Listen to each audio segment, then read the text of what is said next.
आज अगर मैं कहूं, हर बच्चा हर जवान ये कहने को तैयार है, उस नामूस मुस्तफा पर तुम क्या दोगे? चंदे की बात नहीं, गर्दनें देने को तैयार है। ये लब्बैक यूं ही नहीं कहा जाता। लब्बैक का मतलब होता है हम हाजिर हैं या रसूल अल्लाह, हम हाजिर हैं या रसूल अल्लाह। बताओ किस चीज से तुम हाजिर हो? जान से, अपनी तमाम चीजों से हाजिर हो। लेकिन एक बात मैं पूछना चाहता हूं, जो कौम अपने नबी से इतनी मोहब्बत करती हो, जान देने के लिए तैयार है, हुजूर पर मर मिटने को तैयार है, हर सितम हर मुसीबत गवारा करने को तैयार है, उस कौम के अंदर अगर नशा आम हो चुका है तो ये बहुत बड़ी फिक्र की बात है। जिस चीज को मेरे आका कायनात से खत्म करने आए, आज उनकी उम्मत उस चीज को रिवाज कैसे दे सकती है? हैरत की बात है मेरे अजीजों, मुसलमान और नशा दो ऐसी चीजें हैं जैसे दिन और रात। दिन और रात का क्या मिला? काला और सफेद दोनों एक हो नहीं सकते। मुसलमान और नशा इतना अपोजिट है, इतना अपोजिट है। हमारे मोहल्लों में नशा आया कहां से? हमारे मोहल्लों में नशा बिकता कैसे है? तुमने क्या हदीसें नहीं सुनी?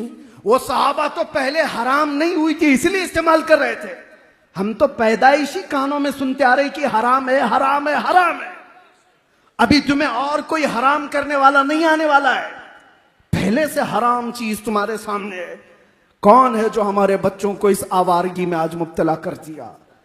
अगर इश्क रसूल राई के दाने के बराबर भी तुम्हारे सीनों में है तो मेरे अजीजों, नशा उठाना तो दूर की बात, तुम देखना भी गवारा नहीं करते।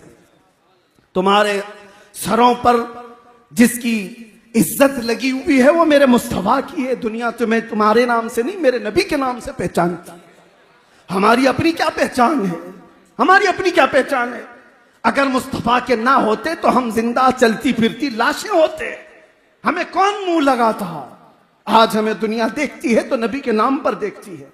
इस नाम का इतना तो भरम रख लेते, इस नाम की इतनी तो लाज रख लेते कि मुस्लिम मोहल्ले में कम से कम नशा नहीं आता। वैसे तो पूरे मुल्क को नशा से पाक होना चाहिए, लेकिन खास तौर पर जब भी डिपार्टमेंट वाले और खास तौर पर नारकोटिक वाले जब बात करते हैं तो ये कहते हैं कि आपके लोग ज्यादा नशा में हैं, आपके लोग ज्यादा नशा में हैं। इसके दो कारण हो सकते हैं, दो वजह हो सकती हैं। एक तो जल्दी पैसा हासिल करने के लिए हर आदमी बहक जाता है, और दूसरा एक सोची समझी साजिश के तहत ये पूरे के पूरे खित्ते को नशा में मुब्तला किया जाता है। क्योंकि ये छुपी हुई चीजें नहीं है। किसी चलते फिरते आदमी से भी पूछ लो तो वो नशा का अड्डा बता देता है, यहां मिलता है, यहां बिकता है। हालात तो ये है आज। तो जब चलते फिरते आदमी को मालूम है तो हुक्कामे वक्त जो पावर रखते हैं क्या उनको नहीं मालूम? सब मालूम है। तो फिर कौन है जो इनको नशे में मुब्तला कर रखा है? एक चीज ये समझ में आती है, दुनिया इनको अच्छी तरह से पहचानती है।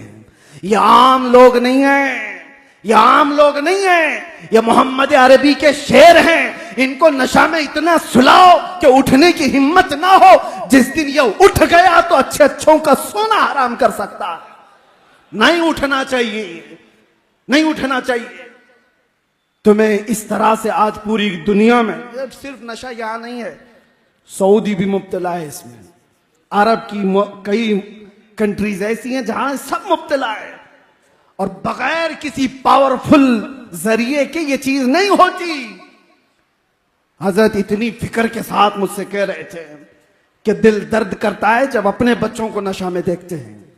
और जिस इलाके में ये आप लोग हैं, हजरत यहां पर हैं, ये इलाका तो मशहूर से मशहूर होता जा रहा है, मशहूर से मशहूर होता जा रहा है। अजीजा ने गिराम वकार, अगर मुस्तफा करीम सल्लल्लाहु अलैहि वसल्लम से राई के दाने के बराबर भी मोहब्बत रखते हो, बाज आ जाओ आज के दिन। इसलिए मैं कह रहा हूं कि तुम बर्बाद हो जाओगे तो तुम ये समझते हो कि किसको क्या पड़ी है। नहीं, मेरे आका तुम्हारे कदमों में कांटा भी चुभे तो उसका दर्द महसूस करते हैं। मेरे आका को दर्द होता है। अगर अपने नबी को कोई ईजा देना चाहता है तो क्या कोई ऐसा हिम्मत वाला आदमी है यहां पर जो रसूलुल्लाह को ईजा देना चाहता हो, मेरे आका को दर्द देना चाहता हो? हर जुमेरात को हमारे आमाल मेरे आका के सामने फरिश्ते पेश करते हैं। तुम्हारे सबके अमाल, हमारे सबके अमाल पेश किए जाते हैं। फलां बिन फलां ने पूरे हफ्ते में क्या क्या किया है, हमारे अमाल पेश होने वाले हैं। और हुजूर फरमाते मैं सबको उनके बाप के नाम से पहचानता हूं, सबको पहचानते हैं मेरे आका। जो बच्चे गलत रवि में मुब्तला हुए, मेरी उनसे मुअद्दबाना इल्तिमास, मुझे छोटा समझो, जिस तरह से भी समझो, आज उठो, एक इनकलाब लेकर के आओ। आज उठो, एक रेवोल्यूशन लेकर के आओ। दुनिया आज भी तुम्हारी तरफ देख रही है कि बदलोगे तो तुम ही बदल सकते हो। तुम ही ने बदला था इस कायनात को, आज फिर बदलाव आएगा तो तुम्हारे जरिए से आएगा। दुनिया दूसरों की तरफ नहीं देख रही है, इसलिए कि दुनिया को पता है बदलने वाले मदीने से निकले थे, बदलने वाले बदर में आए थे, बदलने वाले ओहद में आए थे, बदलने वाले खंदक में आए थे, और कायनात को बदलने वाले करबला में आए हुए थे। मेरे अजीजों, आज उनके पैरोकार अगर तुम अपने आप को मानते हो तो उठो और बदलो। उठो, वो गर न हश्र न होगा फिर कभी, दौड़ो के जमाना चाल अपनी चल चुका।